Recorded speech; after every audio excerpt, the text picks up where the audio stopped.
ஐந்து கரத்தனை ஆனை முகத்தினை இந்தின் இளம்பெறை போலும் ஈற்றனை நந்தி மகந்தனை ஞான கொழுந்தினை புந்தியில் வைத்தடி போற்றுகின்றேனே. வணக்கம். நம்ம ஜோதிட சொந்தங்கள் எல்லாருக்கும் வணக்கம். 2025 பிறந்தாச்சு. வருஷம் பிறந்ததுமே இந்த வருஷம் நமக்கு எப்படி இருக்கும் அப்படிங்கிற கேள்வி எல்லார் மனசுலையும் வரும். அதைத்தையும் நம்ம இப்போ பார்க்க போகிறோம். விருச்சக ராசிக்காரங்களுக்கு இந்த 2025 எப்படி இருக்கும்?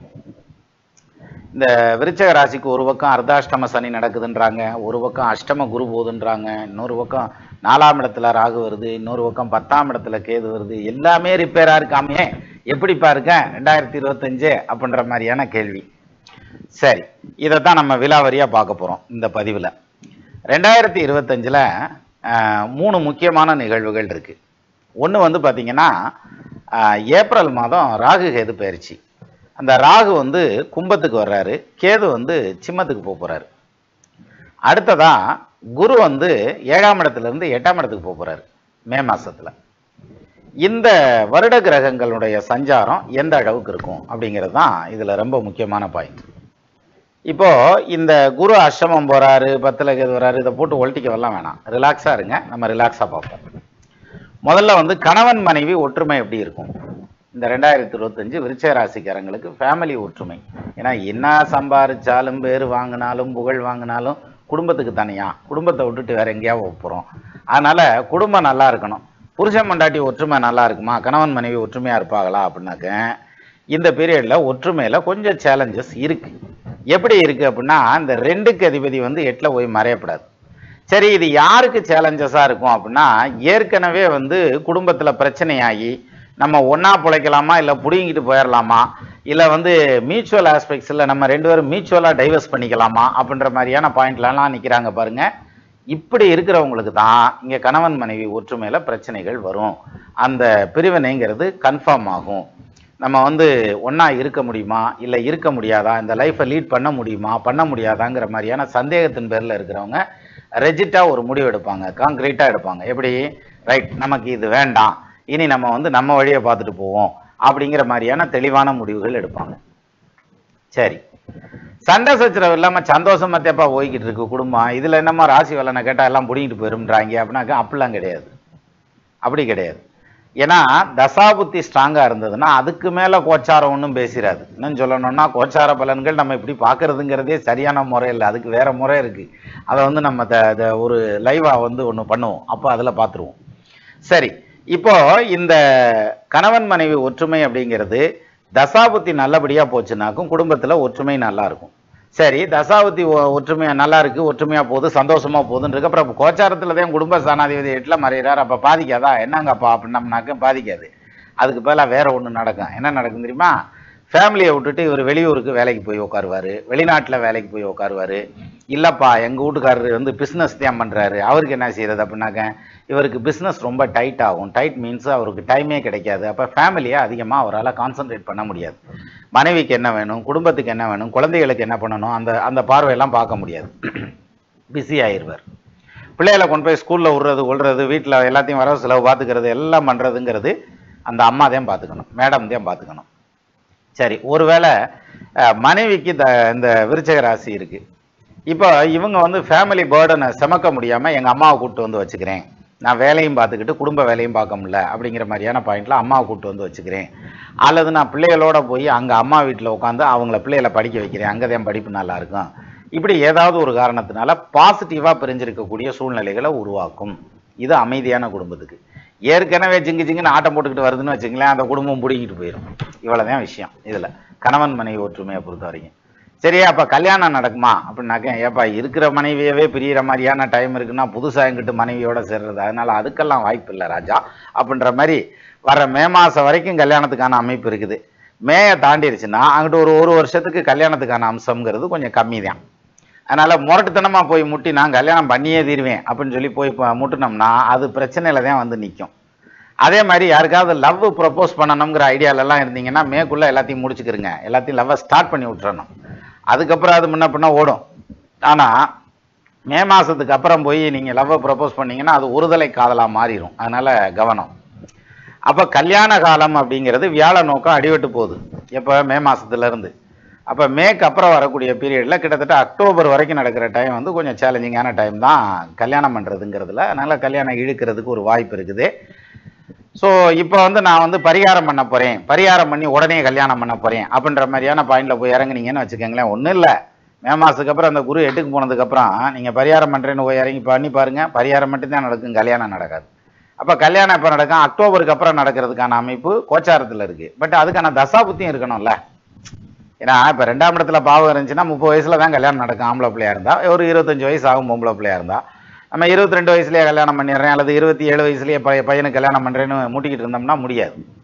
ஸோ இந்த தசாபுத்தி மேட்ச் ஆகணும். அதுக்கேற்ற மாதிரி இப்போ கோச்சாரத்தில் இந்த குறிப்பிட்ட பீரியட் மட்டும் கொஞ்சம் பஞ்சாயத்தில் ஓடுது. அதாவது மே மாதம் டு அக்டோபர் மாதம் வரைக்கும் நடக்கிற பீரியட் மட்டும் கொஞ்சம் பிரச்சனையில் ஓடும். அதுக்கப்புறம் ரெடி ஆகிக்கும்.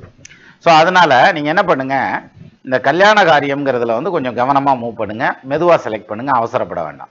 சரி, இப்போ குழந்தை பாக்கியத்தை பொறுத்த வரைக்கும் அப்படின்னு எடுத்துக்கிட்டா கன்சீவ் ஆகிறதுங்கிறதெல்லாம் அந்த மேக்குள்ளே கன்சீவ் ஆவாங்க. அப்படி இல்லாட்டி அக்டோபருக்கு அப்புறம் கன்சீவ் ஆவாங்க, எது விருச்சிக ராசியில் இருக்கவங்களுக்கு. பட் குழந்தை பாக்கியத்தை பற்றி பிரச்சனை இல்லை, குழந்தை பாக்கியம் கிடைக்கும். இப்போ இந்த இடத்துல முக்கியமாக ஒரு விஷயம் சொல்லணும். அதாவது குழந்தை பாக்கியம் இல்லாதனால நாங்கள் வந்து அடாப்ஷன் எடுக்க போகிறோம், செரகேட்டட் மதர் போகிறோம், அல்லது வந்து எக் டோனர் ஸ்பெர்ம் டோனர்லாம் போகிறோம், அல்லது வந்து பெரிய அளவில் வைத்தியம் பார்க்குறோம் அப்படிங்கிற மாதிரியான பாயிண்ட்டுக்கு போனீங்கன்னா இந்த வருஷத்தில் பெருசாக செலவு பண்ணாதீங்க. இயல்பாக குடும்பம் நடத்துங்க, ஆண்டையம் பார்த்து கொடுக்கட்டு, இல்லாட்டி பத்திரமா வச்சுருக்கட்ட, கொஞ்சம் பொறுத்து இந்த இயர் எண்டில் வந்து நீங்கள் அதுக்கான ட்ரீட்மெண்ட்லாம் ஸ்டார்ட் பண்ணிங்கன்னா சக்ஸஸ் ஆகும். சரியா?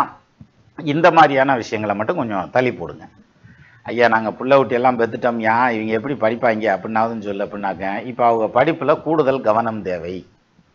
இந்த பிள்ளைங்களுடைய படிப்பு, பெரிய பிள்ளைகளாக இருந்தாங்கன்னா அவங்க படிப்புக்காக நீங்கள் கடன் வாங்க வேண்டிய டைம் இது. அவங்க வெளியூரில் காலேஜில் சேர்றேன்னு போவாங்க, வெளியூரில் யூனிவர்சிட்டியில் படிக்கிறேன் அல்லது வெளிநாட்டில் போய் படிக்கிறேன்னு போவாங்க. இதுக்காக லோன் போடுறதுங்கிறது, கடை வாங்குறதுங்கிறது, பணத்தை திரட்டுறதுங்கிறது, அல்லது கையில் நிறையா பணம் வச்சுருந்தா கூட எடுத்து பிள்ளைகளுக்காக நிறைய செலவு பண்ணுறதுங்கிற மாதிரியான டைம் இந்த பீரியடில் வரும். சரி, அந்த அளவுக்கு செலவுன்னா அவங்க ஒர்த்தபிளாக இருப்பாங்களானாக்கா அதெல்லாம் ஒர்த்தபிளாக இருப்பாங்க, நல்லா படிச்சிருவாங்க, அதில் ப்ராப்ளம் இல்லை. ஆனால் வந்து போய் எங்கே சிக்கல், விருச்சிக ராசிக்காரங்க இப்போ படிச்சுக்கிட்டு இருந்தாங்கன்னா அவங்க வந்து எய்ம் பண்ணி போகிற மாதிரியான இடம் கிடைக்கிறதுங்கிறது கஷ்டம். அது காலேஜாக இருக்கலாம், யூனிவர்சிட்டியாக இருக்கலாம், வெளிநாடாக இருக்கலாம். எய்ம் பண்ணி போகிற மாதிரி, அதாவது இந்த படிப்பு தான் எனக்கு வேணும், இந்த யூனிவர்சிட்டி தான் வேணும் அப்படின்னு போகல, அது ரெண்டும் மேட்ச் ஆகிறது கஷ்டம். இதே படிப்பு வேணும்னா வேறு யூனிவர்சிட்டி, இதே யூனிவர்சிட்டியில் இருந்தேன்னா வேறு படிப்பு. ஸோ அது மாதிரி ஏதாவது ஒரு விதத்தில் ஜிக்ஸாக்காக வந்து காம்ப்ரமைஸ் ஆகிற மாதிரியான ஒரு பாயிண்ட் உண்டு. இது வந்து விருச்சிக ராசிக்காரங்க ஹையர் எஜுகேஷன் போகிறது. சரி, நான் பிஹெச்டி ப்ரோக்ராம் இப்போ ஸ்டார்ட் பண்ணலாமாங்கிற ஐடியாவில் இருக்கேன், அதுக்கு வழி இருக்கா அப்படின்னா இப்போ தொடாதீங்க, இந்த வருஷம் வேண்டாம். நான் ஆல்ரெடி பிஹெச்டி போயிட்டு இருக்கேன்ப்பா, மேக்குள்ளே முடிச்சுக்கிறதுக்கு ட்ரை பண்ணுங்க, இல்லாட்டினா அக்டோபருக்கு அப்புறம் அதுக்கான ஸ்டெப் எடுத்து வைங்க, ஜெயிச்சிடும். சரியா? ரெண்டாவது, இந்த ஏப்ரலுக்கு அப்புறம் வர்ற பீரியடுன்னு பார்த்தீங்கன்னாக்கா வித்தை ஸ்தானத்தில் ராகு வந்து நிற்கிறார். இந்த வித்தை ஸ்தானத்தில் ராகு வந்து நின்றுச்சுன்னா யோகத்தை செய்வார். ஏன்னா ஆல்ரெடி சனி அங்கே இருக்கார். வித்தையான் வித்தைதனில் விளங்கிய சுபரோடர புத்தியால் சுபனே வார்க்க புதனுமே பலவானாக வித்துவானாகி மிக்காய் மிகுந்தவன் சதுரனாகி உத்தரவாதியாகி உலகினில் இருந்து வாழ்வான் அப்படின்றானே.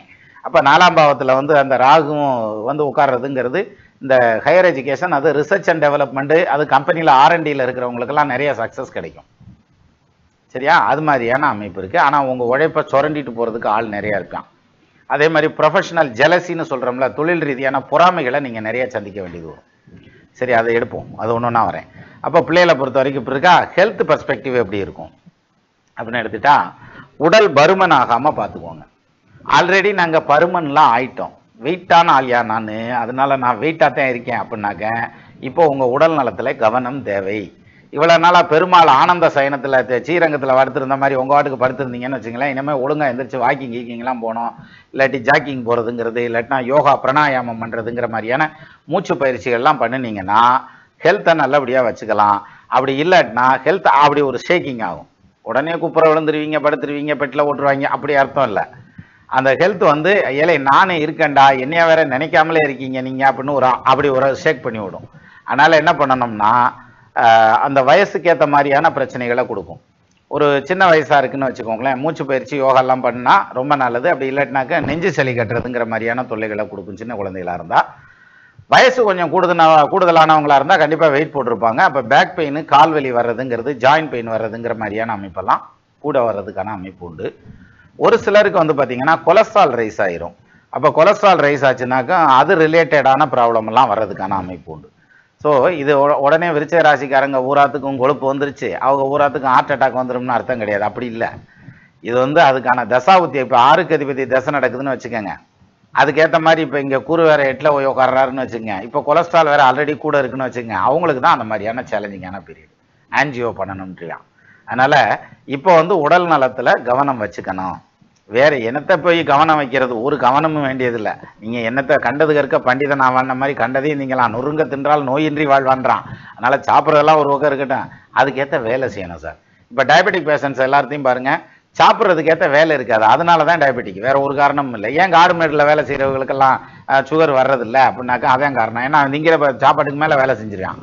இங்கே மலைகளில் இருக்கவங்களெல்லாம் பாருங்க, கொடைக்கானல் மாதிரியான மலைகளில் இருக்கிறவங்களெல்லாம் பாருங்க, யாருக்கும் சுகர் வராது. என்ன காரணம், அவங்க சும்மா நடந்து போனாலே எல்லாம் எரிஞ்சு போயிடணும், பேர்ன் ஆயிடணும், கம்ப்ளீட்டாக எல்லா இதுவும் வந்து சுகரும் பேர்ன் ஆயிரும். அதனால நம்ம ஃபிசிக்கலாக வந்து ஃபிட்னஸாக வச்சுக்கிறதுங்கிறதுக்கு கொஞ்சம் பாடுபடணும். அந்த வேலையை நீங்கள் கண்டிப்பாக செய்யணும். இதுதான் ஹெல்த் பெர்ஸ்பெக்டிவ் பொறுத்த வரைக்கும். ஒரு சிலருக்கு வந்து பார்த்தீங்கன்னா வயிறு சம்மந்தப்பட்ட ட்ரபிள் வந்து போகிறதுக்கான அமைப்பு உண்டு. மற்றபடி வேற ஒன்றும் பெரிய இஷ்யூலாம் கிடையாது. ஜாதகம்லாம் அது ராசி பலன்லாம் நல்லாத்தான் இருக்குது. 2025 நல்லபடியாத்தையும் கொடுத்து வச்சிருக்குது ஒன்று. இப்போ அடுத்தது ஜாப் ஆப்பர்ச்சுனிட்டிஸ் எப்படி இருக்கும் அப்படின்னு எடுத்துக்கிட்டா, இப்போ ஃப்ரெஷர்ஸ் இருக்கீங்கன்னு வைங்களேன், உங்களுக்கு ஜாப் கிடைக்கிறதுல கொஞ்சம் சேலஞ்சிங் இருக்கும். அப்போ என்ன பண்ணணும் அப்படின்னா, நான் வந்து தலைகீழாகத்தான் குதிப்பேன், எனக்கு பெட்ரோமாஸ் லைட்டே தான் வேணும்னு உட்காந்துருக்கக்கூடாது. உங்களுக்கு உங்களுடைய இதுக்கு வந்து கொஞ்சம் கம்மியான வேலை வந்தால் கூட, அல்லது சம்பளம் கம்மியாக இருந்தால் கூட, you should adjust and compromise your self with your job அப்படின்னா தான் ஜாப் அமைதியாக ஓடும். அப்படி இல்லைன்னா என்ன ஆகும், நான் வந்து மேனேஜர் வேலைக்கு தான் போவேன் அப்படின்னுக்கிட்டு உட்காந்துருந்தீங்கன்னா, குளத்தோட கோச்சுக்கிட்டு போனீங்கன்னா குளத்துக்கு நட்டம்ல, குளிக்காமல் போகிறவனுக்கு தான் நட்டம்னு வாங்க. ஸோ அந்த கணக்கா நீங்கள் என்ன பண்ணுங்க, இருக்கிற வேலையோட காம்ப்ரமைஸ் ஆகி போகணும். அதாவது கிடைக்கிற வேலையோட காம்ப்ரமைஸ் ஆகி போகணும். ஸோ இந்த வருஷம் தான் வந்து எனக்கு கேம்பஸ் எல்லாம் வர்ற மாதிரியான அமைப்பு இருக்குது, அதுக்கு எதுவும் ஆப்ஷன் இருக்கா அப்படின்னாக்கும், இந்த கேம்பஸ் கிடைக்கிறதுங்கிறது உங்களுடைய தசாபுத்தி ஜாதகம் ஸ்ட்ராங்காக இருந்தால் கிடைக்கும், இல்லாட்டினா தள்ளி போகும். தள்ளி போகிறத பற்றி பிரச்சனை இல்லை. நீங்கள் முடிச்சுட்டு வெளியில் வந்தீங்கன்னா உங்களுக்கு வேலை கிடைக்கும். வேலை கிடைக்கிறதுல ப்ராப்ளம் கிடையாது. பட் கொஞ்சம் குறைவான வேலை கிடைக்கிறது அல்லது குறைவான சம்பளம் கிடைக்கிறதுங்கிற மாதிரியான அம்சம் இருக்கும். அதுக்கப்புறம் டெவலப் ஆகிக்க வேண்டியதானே சார். ஒன்றொன்னா 100 கண்டுபிடிக்கிறது தான் சார் கஷ்டம், 100க்கு மேலே ஊற்று சார். அதனால் முதல்ல வந்து என்ன வேலை கிடைச்சாலும் ஏற்றுக்கிட்டு அப்படியே போகணும், காம்ப்ரமைஸ் ஆகி போகணுங்கிற மாதிரியான அமைப்பில் வேலை வாய்ப்பு ஃப்ரெஷர்ஸை பொறுத்த வரைக்கும். சரி, ஆல்ரெடி நாங்கள் வேலை பார்த்துட்ருக்கோம், எங்களுக்கு எப்படிப்பா இருக்கும் அப்படின்னா, ஒன்றும் பிரச்சனை இல்லை. உங்களுக்கு கண்டிப்பாக ஒரு சேஞ்சஸ் வரும், எய்தர் இன்டர்னல் ஆர் எக்ஸ்டர்னல், அப்படி ஒரு சேஞ்சஸ் வரும், கண்டிப்பாக வரும். ஏப்ரலுக்கு அப்புறம் அந்த டைம் ஆரம்பிக்குது. அப்போது இந்த சேஞ்சஸ் வந்து எப்படி இருக்கும் அப்படின்னா பாசிட்டிவாக தான் இருக்கும். ஒர்க்லோடு ஜாஸ்தியாக இருக்கும், அதுக்கேற்ற சக்ஸஸும் நீங்கள் பண்ணுவீங்க. அதில் வந்து உங்களுக்கு சேலரி ஹைக்கும் இருக்கும், அல்லது பதவி உயர்வெல்லாம் கொடுப்பான் இந்த கடினமான காலத்தை தாண்டினதுக்கப்புறம். அப்போ வேலை வந்து கொஞ்சம் ப்ரெஷரைஸாக தான் இருக்கும். ஆனால் all of these things can be adjustable அப்படிங்கிற மாதிரியான அமைப்பு உங்களால் அதை பண்ண முடியும். ஏன்னா விருச்சகங்கிறது ஸ்டெமினா ஜாஸ்தி, செவ்வாயுடைய ஆட்சி வீடில் சாமானியமாக விட்டு கொடுக்க மாட்டேன், வராதுன்னு தெரிஞ்சாலும் இங்கே பல்ல கடிச்சு இழுத்தாவது அத்துப்பிடுவாங்க, அந்த மாதிரியான டைப்பு. அதனால் தொழிலில் சக்ஸஸ் ஆகுதுன்னா வேலையில் சக்ஸஸ் ஆகிறதுக்கான அமைப்பு இருக்குது. பட் அதுக்கு கொஞ்சம் மெனக்கெடணும், ரைட்டா. அப்போ ஃபேமிலியை பார்க்கறதுக்கான டைம் ரொம்ப குறையும், நீங்கள் ஜாபை பார்க்கறதுக்கான டைம் ஜாஸ்தி ஆகும். இது இப்படி சொல்கிறத விட இப்படி சொன்னால் என்ன நல்லாயிருக்கும். இந்த ஆடு மாடு கோழி எல்லாம் கோயிலுக்கு நேர்ந்து விடுறாங்கல்ல, அது மாதிரி விருச்சிக ராசிக்காரங்களை வேலைக்கே நேர்ந்து விட்டுற வேண்டியதான். அவங்க வாட்டுக்கு வேலைன்னு ஓடிக்கிட்டே இருப்பாங்கங்கிற மாதிரியான அமைப்பு இந்த பீரியடில். அதே மாதிரி சீட் சேஞ்சு, டெஸ்டினேஷன் சேஞ்சு, அல்லது வந்து ப்ராஜெக்ட் சேஞ்சு, டொமைன் சேஞ்சு, அல்லது கம்பெனி சேஞ்சு, இப்படி ஏதாவது ஒரு விதத்தில் ஒரு லோக்கல் சேஞ்ச் ஆகுது அல்லது எக்ஸ்டர்னலாக சேஞ்ச் ஆகிறது மாதிரியான அமைப்பு நிச்சயமாக இருக்குது.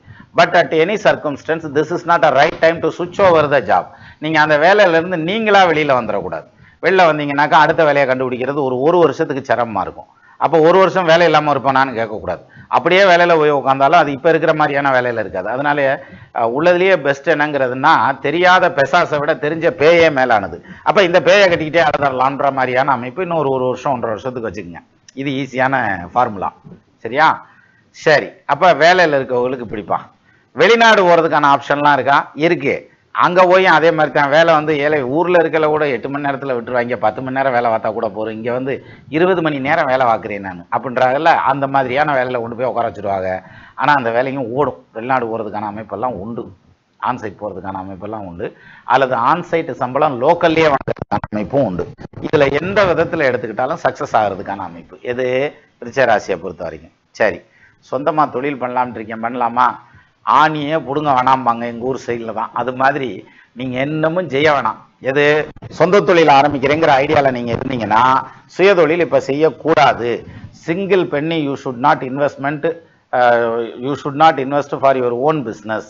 காரணம், நீங்க இன்வெஸ்ட்மெண்ட்னு பண்ணுனீங்கன்னா அடி வாங்கிடும். அது வந்து crypto currency, forex trading, share market, commodity market, joint venture, partnership business, individual business. நீங்க எதுல கொண்டு போய் இன்வெஸ்ட் பண்ணாலும் மாட்டிக்குவீங்க. அதுக்கு பதிலாக இடம் வாங்கி போடலாம், சொத்து வாங்கி போடலாம். இதில் வாங்கி போட்டிங்கன்னா மாட்ட மாட்டீங்க. இல்லாட்டி நகை, எதுனா நகை வேண்டாம், தங்கம் வாங்கி வைக்கலாம். தங்கங்கிறது சேவரிங் கோல்டெல்லாம் இருக்குல்ல, அப்படி பேப்பர் கோல்டு வாங்கலாம், இல்லை ஃபிசிக்கல் கோல்டு வாங்கலாம், இல்லை ஆன்லைன் கோல்டு வாங்கலாம். ஸோ ஏதோ ஒரு விதத்தில் gold investment best investment, or otherwise வந்து real estate investment best investment. அதை விட்டுட்டு நான் இன்வெஸ்ட்மெண்ட் பண்ணி ஒரு தொழில் பண்ணுறேன்னு போனீங்கன்னா either production or service orient, supply chain, இப்படி எதில் போனாலும் நீங்கள் மாட்டிக்குவீங்க சார். அதனால் சொந்த தொழில் ஆரம்பிக்கிறதுங்கிறது strictly prohibited for next 1.5 years. சரியா? இப்போ அடுத்தது, நீ சொல்கிறத பார்த்தா கலக்கி விட்டுருவ போல இருக்குது. ஆல்ரெடி நாங்கள் சொந்த தொழில் தான் வணிக்கிருக்கோம் அப்படின்னம்னாக்க ஒன்றும் பிரச்சனை இல்லை, நீங்கள் தொடர்ந்து ரன் பண்ணிக்கோங்க. இந்த சொந்த தொழில் ரன் பண்ணுறதுல உங்களுக்கு ஒரு சில சிக்கல்கள் உண்டு. என்ன சிக்கல்கள் தெரியுமா? இந்த சட்ட ரீதியான பிரச்சனைகள், அதாவது இன்கம் டேக்ஸ்லேருந்து வர்றதுங்கிறதோ, அல்லது சேல்ஸ் டேக்ஸு, ஜிஎஸ்டி கவுன்சிலிருந்து வர்றதுங்கிறது, அல்லது வந்து இபியிலேருந்து, அல்லது running licence, inspector of factories, இந்த மாதிரியான விஷயங்களில் வந்து உங்களுக்கு செலவினங்கள் கொஞ்சம் உண்டு. இது இந்த விருச்சிக ராசிக்காரங்களை பொறுத்த வரைக்கும் சொந்த தொழில் பண்ணுறவங்களுக்கு இந்த வருஷத்தில். அதே சமயத்தில் இந்த தொழில் ரன் பண்ணுறது நல்லபடியாக ரன் பண்ணிக்கலாம். அதை ரன் பண்ணுறதுக்கு கொஞ்சம் கூடுதலான கவனம் தேவை. அதிக நேரம் நீங்கள் கம்பெனியில் இருக்க வேண்டியது வரும். சும்மா ஜாலியாக சுற்றிட்டு இருக்கக்கூடாது. அப்படி சுற்றினா அது வாட்டுக்கு வருமானம் வந்த டைம் ஒன்று. ஆனாலும் இப்போ வந்து கொஞ்சம் கூடுதலாக கவனம் தேவை கம்பெனியில், ஒன்று. ரெண்டாவது, எக்ஸ்டென்ஷன் போக வேண்டாம். அதான் மேட்ரு. ப்ரொடக்ஷன் கெப்பாசிட்டியை கூட்டுறேன், அல்லது இன்னும் 2 பார்ட்னரை உள்ளே கொண்டு வரேன், இன்னும் 2 இன்வெஸ்டர்ஸை உள்ளே கொண்டு வரேன், அந்த வேலைக்கு போகாதீங்க. அது ஒத்து வராது.